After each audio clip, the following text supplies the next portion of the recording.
નમસ્કાર દર્શકો, હું અસ્મિતા. તમે જોઈ રહ્યા છો એસએ ન્યૂઝ ગુજરાત.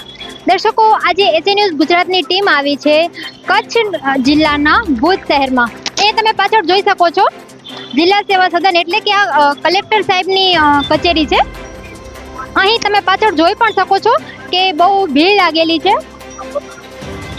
તો દર્શકો, આપણે એ ભીડ પાસે જશું અને એમનાથી જાણકારી પ્રાપ્ત કરશું કે આજે આટલી મોટી ભીડ અહીંયા શેના માટે એકત્રિત થઈ છે. તો દર્શકો, અહીંયા જે ભીડ એકત્રિત થઈ છે એમના જે એક ભાઈ છે, એમના હોદ્દેદાર જે કહેવાય, આપણી સાથે જોડાઈ ચૂક્યા છે. તો આપણે એમનાથી જ જાણકારી પ્રાપ્ત કરશું. નમસ્કાર. નમસ્કાર સર, શું નામ તમારું પરિચય આપો. મારું નામ ઇકબાલ જત છે. હું ભીમ આર્મી ઉપાધ્યક્ષ છું, ગુજરાત પ્રદેશ. સર, આજે અહીંયા તમે એકત્રિત થયા છો આટલી મોટી સંખ્યામાં, તો શું કારણ બન્યું છે? જી બેન, અત્યારે કચ્છનો જે વધુ પૂરતો તમને ખ્યાલ હોય તો પહેલા નંબરનો ટ્રાન્સપોર્ટ ઉદ્યોગ આવે, એના પછી માલધારીનો આવે.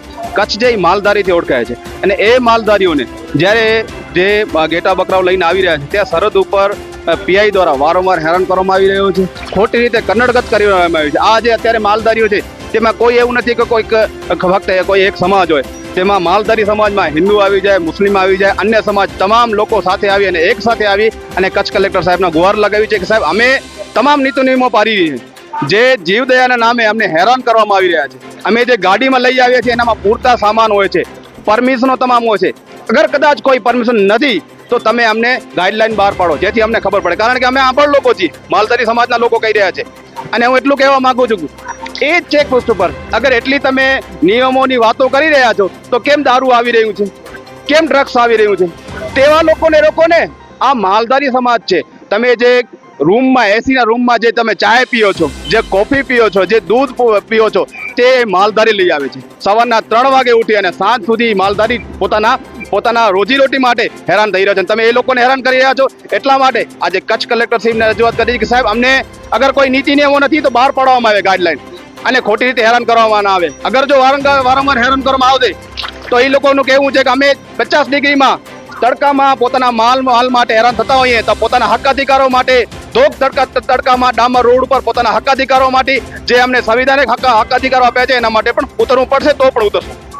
તો સર, તમે જે કલેક્ટર સાહેબને આવેદનપત્ર આપ્યું હશે, એમના મતલબ એમણે આશ્વાસન રૂપે તમને શું કહ્યું છે? જી, એમણે આશ્વાસન એમ કહ્યું છે કે હું એસપી સાહેબ, આઈજી સાહેબ અને ત્યાંના રેન્જ ઓફિસરો સાથે વાત કરી અને અહેવાલ મંગાવીશ કે તમે જેવી રીતના હેરાન કરો છો કે શું હકીકત શું છે, શું હકીકત છે, એનામાં અહેવાલ મંગાવશે. અને નથી તો પછી નીતિ નિયમો મુજબ એવું ગાઈડલાઈન અમે બહાર પાડશું, જેથી કરીને માલધારીઓને નથી. અને માલધારીઓ માટે સાહેબે એમ કીધું છે અમે કાર્યક્રમ પણ બહાર પાડશું કે જે જીવદયા માટે જે નીતિ નિયમો છે એ એમને ખબર પડે. એવું સાહેબે આશ્વાસન અમને આજે આપેલું છે.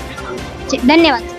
દર્શકો, આપણી સાથે જે બીજો એમનો જે જૂથ હતો એ પણ જોડાઈ ગયો છે. તો આપણે એમના જે એક મેઇન હોદ્દેદાર ભાઈ છે એ પણ આપણી સાથે જોડાઈ ગયા છે. તો આપણે એમનાથી પણ હજી થોડું વિસ્તારમાં જાણશું કે આજે એમના અહીંયા શું પ્રશ્નો લઈને આવ્યા છે.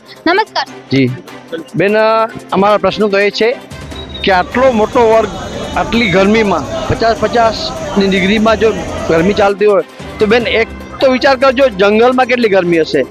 રાત અને દિવસ એ લોકો કંઈ પણ જોયા વગર જો આટલી સખત મહેનત કરતા હોય, પોતાના નાના બચ્ચાઓને દૂધ ન પીવડાવે, ઘેટા બકરાને દૂધ પીવડાવે. અને બીજું, એ લોકો જ્યારે એનો વ્યવસ્થા તો એ છે, જ્યારે એ લોકો વેચે તો એમને પૈસા મળે, રોજીરોટી એ છે, બરોબર. હવે નથી ઊન ઉત્પાદનમાં એમને કંઈ મળતું નથી, કોઈને દૂધમાં. અને બીજું બેન, જંગલમાં જોજો, આપણે દેશી ભાષામાં કહીએ ને, આપણે કટોરો લઈ જઈએ ને, વાટકો લઈ જઈએ ને, તો આ માલધારી બિચારા ખેતરમાંથી આવતા ખેડૂતને વાટકો ભરી દે, એમને વાટકો પર દૂધ ન અપાઈ દે, પોતાના બચ્ચાઓને ન પાય.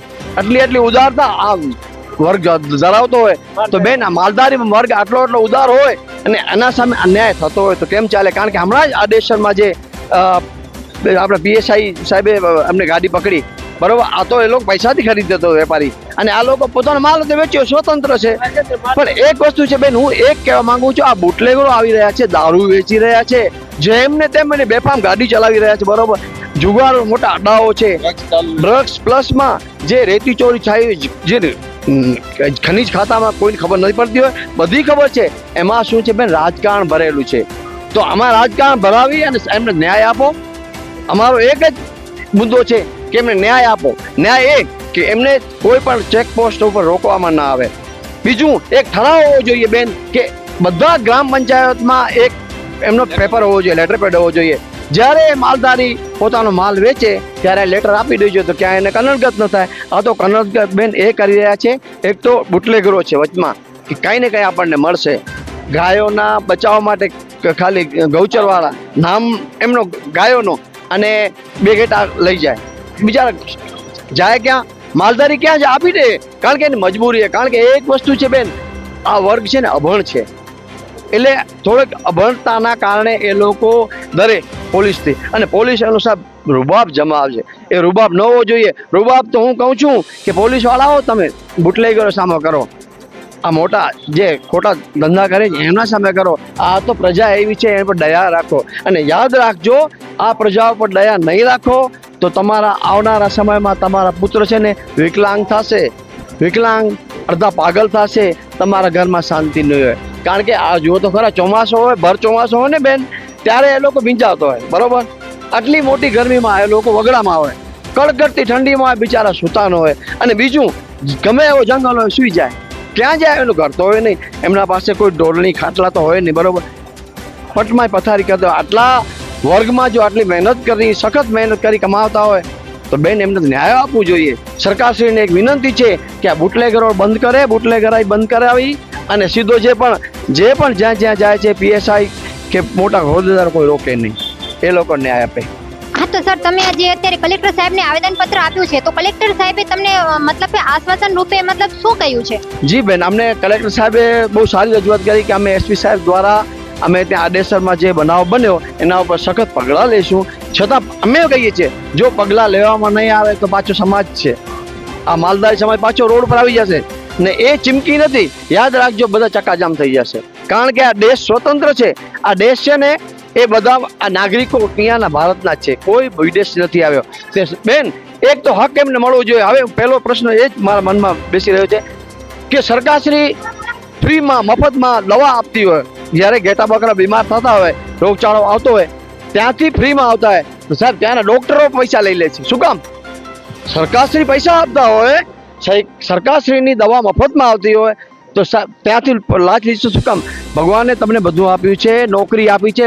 અરે તમે લોકો છે ને, કહેવાય તો આમ દેશી ભાષામાં કહીએ તો તમે લોકો ઝાડુ ન કાઢી શકો ને લાખ લાખ રૂપિયા પગારવાળા છો. તમે એ લોકો ઝાડુ ન કાઢી શકે ને બેન, એ લોકો ખુરશી પર બેઠા હોય અને બિચારા બધા પ્રજાને ધમકાવે છે. એ ધમકાવે નહીં, અને આ માલધારીઓને સારામાં સારો એને બિચારો સંતોષ થવો જોઈએ, એવો એમને એક અમારો એક સૂચન છે, એક વિનંતી છે બેન અમારી. ધન્યવાદ. થેન્ક યુ બેન. દર્શકો, તમે અહીંયા જે જોયા, આજે એકત્રિત થયા છે લોકો, જે આપણે એમનું કહેવું છે કે લોકો માલધારી લોકો છે. માલધારી એટલે આપણે સમજી શકીએ છીએ કે જે મતલબ પશુપાલન દ્વારા જે આપણે અહીંયા દૂધ આવે છે, આપણી ફેક્ટરીઓમાં જે દૂધો આવે છે, જે આપણે ઘરમાં ડેલી યુઝમાં લઈએ છીએ દૂધ, એ આ માલધારીઓ દ્વારા આવે છે. તો એમનું એવું કહેવું છે કે જે માલધારીઓ જે લોકો ટ્રાન્સપોર્ટેશન કરે છે એમના પશુપાલનોનું, એમના ઉપર એમને રોકાણ કરવામાં આવે છે. તો દર્શકો, તમે આ ભાઈના તમામ વિચારો સાંભળ્યા. આવી જ ખબરો જાણવા માટે અમારા ન્યૂઝ ચેનલ બન્યા રહો. ધન્યવાદ.